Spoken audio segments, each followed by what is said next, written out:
అందరికి నమస్కారముల్లా. ఎట్లున్నారుల్లా? అందరు మంచిగా ఉన్నారా? నేనైతే మస్తున్నుల్లా. మహాలక్ష్మి మల్టిపుల్ ఛానల్ని చూస్తున్నారుల్లా. చూడుర్రి, గీ ఛానల్లా నేను ఎక్కడెక్కడ ముచ్చట్లన్నీ కూడా పట్టుకొచ్చి మీకు చెప్తా.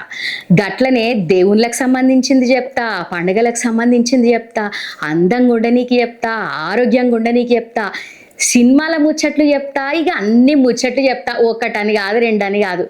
ఇక అన్ని ఏవేవైతే వినాలని ఉంటుందో జనాలకి గవన్నీ పట్టుకొచ్చి మీకు వివరంగా చెప్తా. మరి గవన్నీ చూడాలంటే ఏం చేయాలనో తెలుసు కదుల్లా. గట్లనే ఇప్పుడు హోలీ పండుగ వీడియో కూడా వస్తుంది. మరి గా వీడియో కూడా చూడుర్రి. ఇవన్నీ మిస్ కాకుండా చూడాలంటే ఫస్ట్ ఛానల్ని సబ్స్క్రైబ్ చేసుకోవాలి కదుల్లా. మర్చిపోకుండా వెంటనే మహాలక్ష్మి మల్టిపుల్ ఛానల్ని సబ్స్క్రైబ్ చేసుకోర్రి. నేను చెప్పే ప్రతి ఒక్క ముచ్చట ఏది పోకుండా అన్నీ వింటారు. మరి చేస్తున్నారులా, చేసుకోరి జరా. మళ్ళా కలుస్తా.